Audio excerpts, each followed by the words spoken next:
Do you think the Niners will draft a tight end with one of their top picks this year? I mean, they never freaking do. They've drafted George Kittle, Caden Smith, and Charlie Warner in 6 years, 3 tight ends. Given that Tyler Kroft effectively ended the season, do you think they'll actually invest in this position this year? I don't know about. They've never spent more than a 5th round pick on this position ever since John Lynch has been here. I can see them doing that, a 5th. I can see them around a 5th. This is another, just like the tackle position to me, this is probably the best tight end draft class that I've seen in a while. I think they definitely need to go after a tight end. I don't see them using a top draft pick to do it. Maybe around the 4th, 5th, 6th round, they'll probably land a guy, and they could actually get a decent tight end around that range. So I definitely think they need to draft a tight end. I think they will draft a tight end, probably around that 4th, 5th, 6th round, somewhere in there. Yeah. See, I feel like I think so too. And the Niners, they always want to double down, right? They didn't lose because of their offensive line. Everything they did was fine. It was just Tyler Kroft. It was tough block, but he should have. So if they start like overhauling their offensive line, it kind of acknowledges that we were all right and that they were kind of like wrong. And they need like something about their formula's off. They spend 15% of their cap on the offensive line. They're there right now. So all of a sudden, if they start splurging, it's like, okay, they're changing their philosophy. They don't want to change their philosophy. Yeah. They want to prove that their philosophy is right and that they've just had bad luck. So go get a better tight end. If you want to put your backup tight end in those situations, get a good one and stop pretending that Tyler Kroft is good. Yeah. I would think that would be one. The 49ers need a tight end, big sign. Could you imagine 49ers with 2 actual threats at tight end? I mean, the packages, especially as much as they love the run game and the short pass, I feel like that's a perfect fit for them. I would love to see them have 2 tight ends that are capable. If you want to be a play action offense, the more tight ends who are actual dual threats, the better. Remember what the Niners had with Vernon Davis and Delaney Walker? That was special. That was amazing. Yeah. I hated seeing Delaney go. But I think, from a draft standpoint, 49ers need to trade up, in my opinion, draft a right tackle this year. Next year, go get the Trent Williams replacement at left tackle. But this year, they have to grab a tight end somewhere in the middle rounds, like a Tucker Kraft or a Josh Wild. You just brought it up. See, this is what the Niners are going to do. Okay, they're going to move Burford to right tackle, but they are going to trade up for a tackle as well.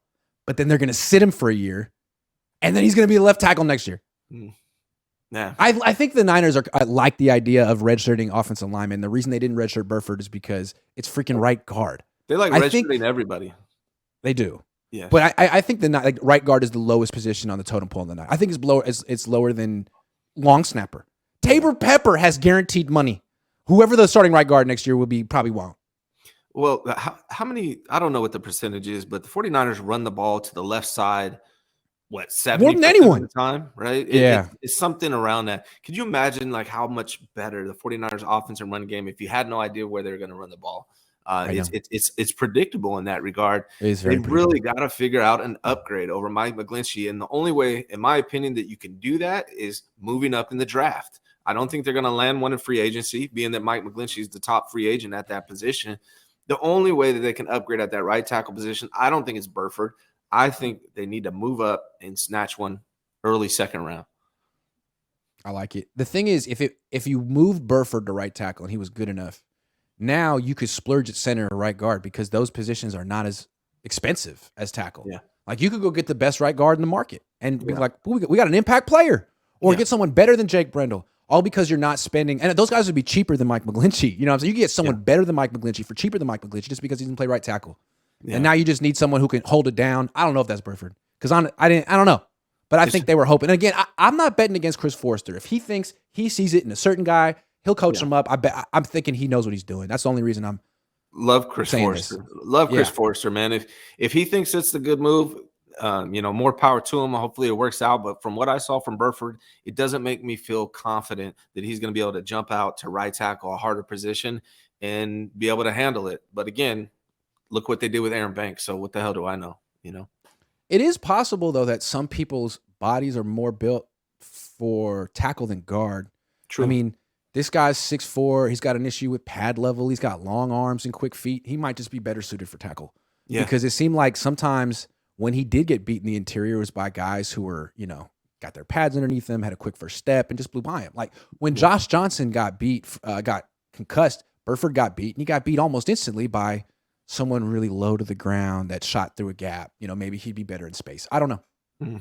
I don't know. Yeah, we have to see. I mean, based on what I saw, it doesn't make me feel confident.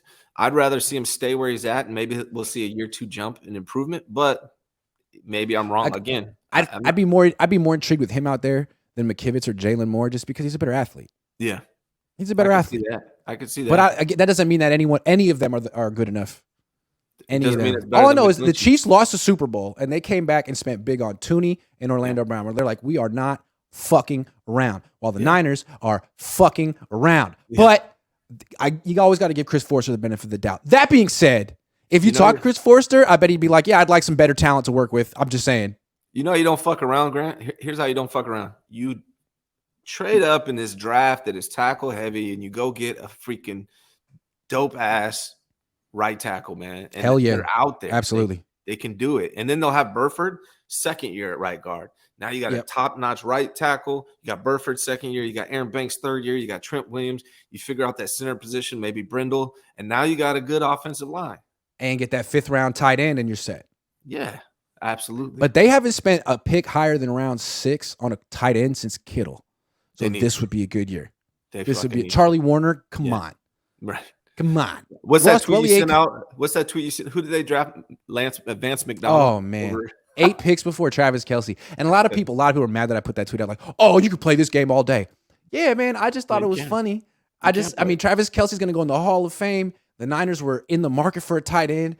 Trent Baalke was like, Vance McDonald, Travis Kelce. Vance McDonald, Travis Kelce. Vance McDonald. And I just don't know. If I remember correctly, there was something in Travis Kelce's like personal life that is why he fell to the 3rd round. He was way too good at Cincinnati to fall that. And of course, Andy Reid doesn't care.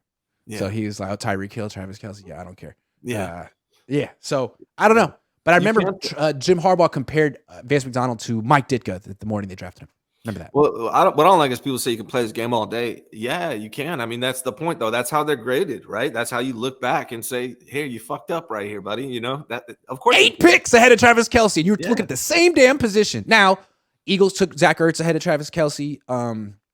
Cowboys took a dude that was freaking awful from San Diego State, tight end. So it's just interesting, and it was Trent Baalke's fault. It wasn't John Lynch's fault. Someone commented that it was weed. That's why they didn't grab Kelce. Oh, there you go. There you go. Yeah. Weed. In retrospect, that's silly. That's freaking silly. Imagine if the Warriors used that reason not to draft Klay Thompson, who's, man, did you see him last night? Yeah, he was looking good. Yeah.